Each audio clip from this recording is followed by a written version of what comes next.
Hello, kiddies. This is the Crypt Keeper, and you're listening to Uncle Josh's True Scary Stories. Be careful what you ask for. You may get it.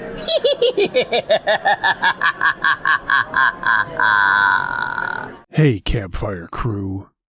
Let's get it on. Roses are red, violets are blue. One is dead, and so are you?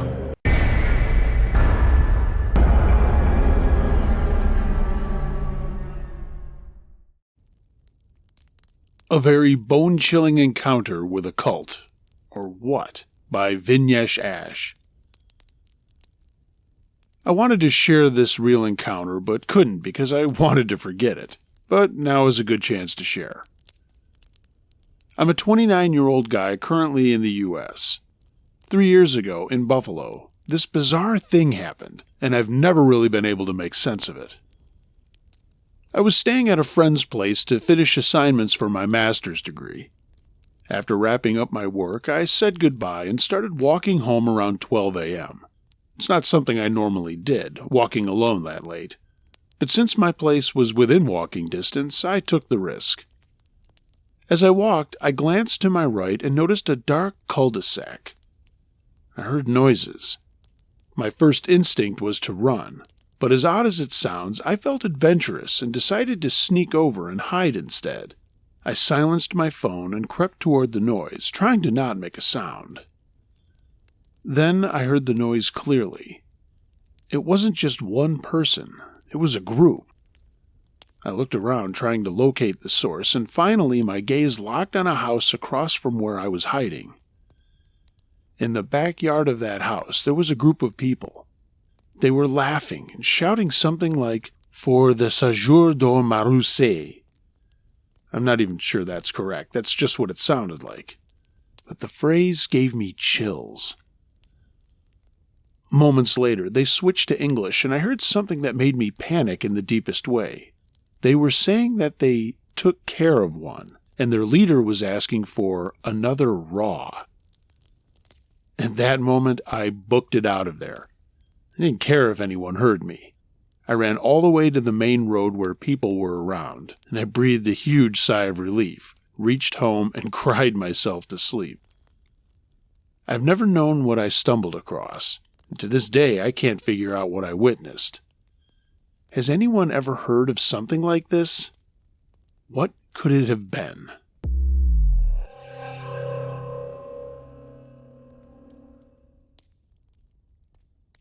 You Never Know Who Is Lurking in the Dark by Mindless Reward. This is a true story. It happened about 8 years ago. I'll never forget this encounter. I've had such weird things happen to me in my life, some being strange, some unbelievable, some scary, and this. This was by far the most unsettling and eye-opening encounter. I've never felt so helpless and vulnerable in my whole life. This was a 5-minute conversation that rocked my world, where in that 5 minutes everything changed for me. I realized I'd been in a little bubble of ignorance, and this is where that bubble burst. It was an encounter that if you yourself were watching from afar, you wouldn't have the slightest idea that something scary was happening. Walking by, it would appear to look normal, and you wouldn't think twice in passing, unless you could hear what was being said. I used to work closing shifts at a busy salon in South Tacoma. We were right next to the freeway, tucked into a shopping center with constant traffic, and just across the lot was a bus stop, the kind that drops people off practically at our front door. After a long day, my coworker and I stepped outside for a quick cigarette before tackling closing duties. We were scrolling through our phones, laughing about something stupid, when I noticed him. A man, walking up in the dark. We looked at each other. Something about his expression was off, unsettling. Both of us tensed, waiting. He stepped in front of us and stood there for a few seconds, then asked for a light. I relaxed a little. Every smoker knows that panic. A cigarette with no way to light it. So I handed him my lighter. He said his hands were oily and dirty from work, and instead of taking the lighter, he leaned in close. Too close. His face was inches from mine, and his hands were rising to block the wind as I lit his cigarette, and he never broke eye contact. Then he said it, the words that froze me. It was an encounter that sends chills down my spine. It still does to this day. I stopped breathing temporarily, and I froze in fear, and did the best I could to not express it on my face. You know, you hear the words being said, and your heart starts pounding in your chest. The world stops spinning in that moment, and you realize how unaware you are. You have no clue what is actually going on outside of your world until that moment smacks you in the face. This was that moment. This is what he said. You're even prettier up close. I blinked. Excuse me? I said. My coworker stepped closer, unsettled too, but he kept talking, calm and casual, like this was normal. He told me this was his usual nightly route home and that he had a 20-minute layover before his next bus. That every night he watched me. He could see me cut hair every night through the salon's glass windows and said I was always smiling, always looked so friendly. He would imagine what I was talking about and said I always looked so beautiful. He admitted he had a lighter, but tonight he saw me outside, and he just had to know if I was as pretty up close as I was from a distance. He said he couldn't stand not knowing the color of my eyes. Now I know, he said with a serious, somber face. The way he looked through me while he spoke so candidly, I was lost for words. My voice was lost, stuck in my throat and my feet to the ground. He said he'd always wanted to talk to me, but I was always busy. Tonight, though? Tonight was fate. I was silently shocked. All I could manage was one word at a time.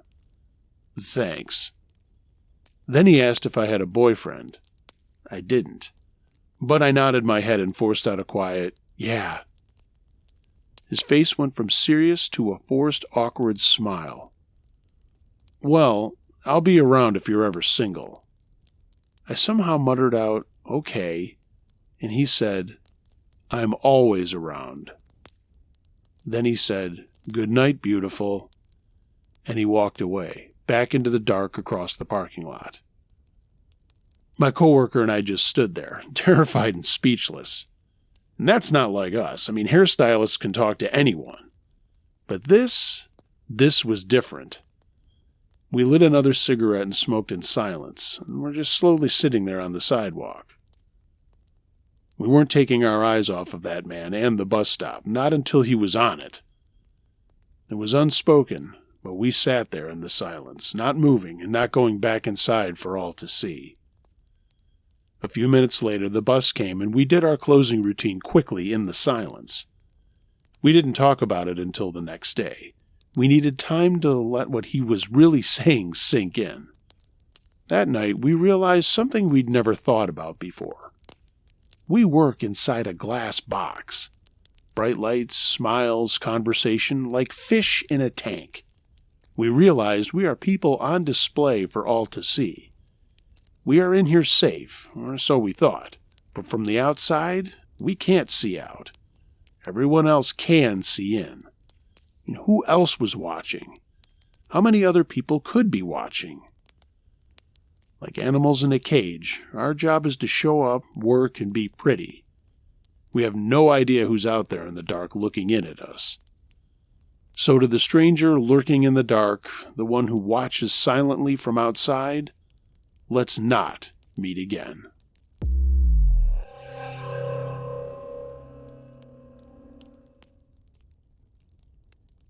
My favorite coworker murdered someone, by Anonymous. I've been into true crime since I was very young. For some reason, I always believed that if I ever crossed paths with a murderer or a psychopath, I would know. I thought something inside me would warn me, like I was smarter than that. I was very, very wrong. When I was 20, I worked as a waitress at a restaurant, and that was where I met him. He was the barista, in his mid to late 20s, a bit of a rocker type.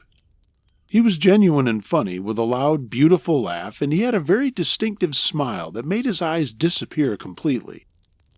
He had a wife and 4 children, which surprised me because he gave off such man-child vibes. But he seemed like a great dad and husband. I still remember the day he bought matching Spider-Man costumes for himself and his 2 sons and proudly showed them to us.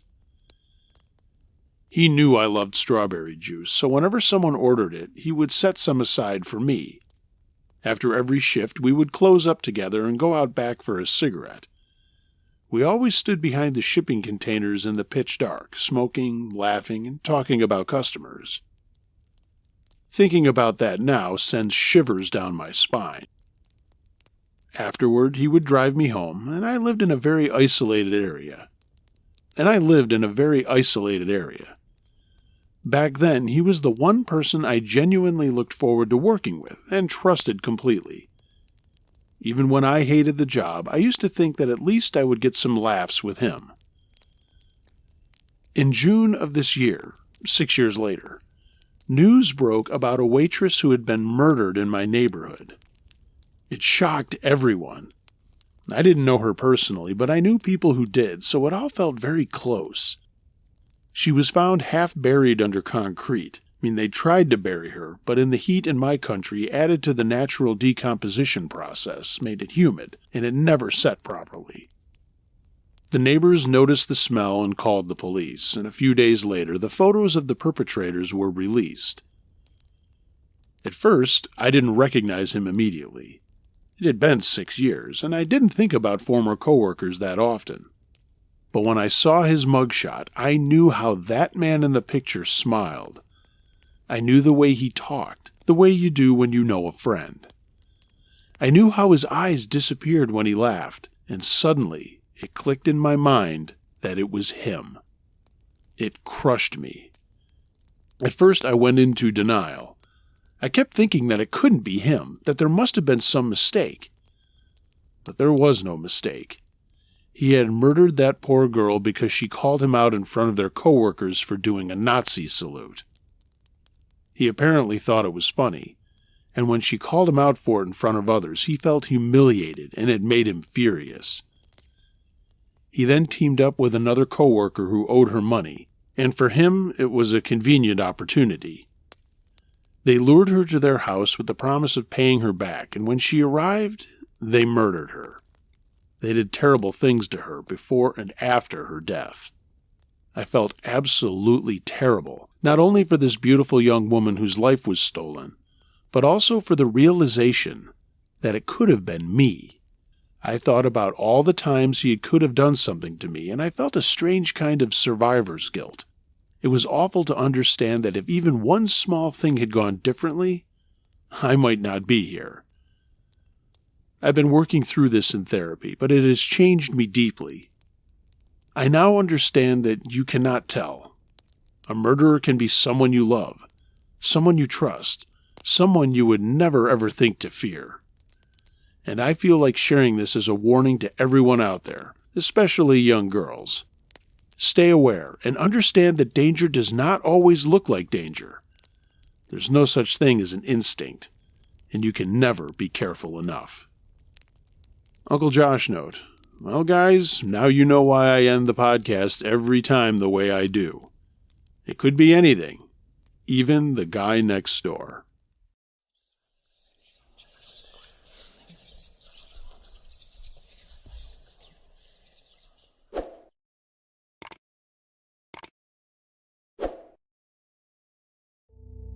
Hey gang, thanks for listening to this episode. If you have a true scary story of any nature that you'd like me to narrate, send it to UncleJoshTrueScaryStories@gmail.com. I read them all. And if you have any winter holiday stories, Christmas, New Year's, that sort of thing, send it my way as soon as you can. I will be working on a special episode for that coming up. If you're checking this out on YouTube and you like what you heard and saw, why not give the video a thumbs up, maybe become a subscriber, maybe tell somebody else about the channel. I'd appreciate it. It all helps out with the algorithms. Follow me on social media, and if you'd like to take your support of what I'm doing a step further, find a link in the description to my Patreon page, or purchase some Uncle Josh and Campfire Crew merchandise.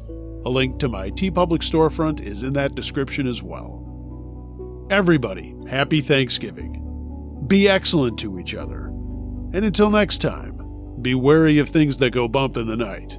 It could be anything. A ghost, a monster, or the guy next door.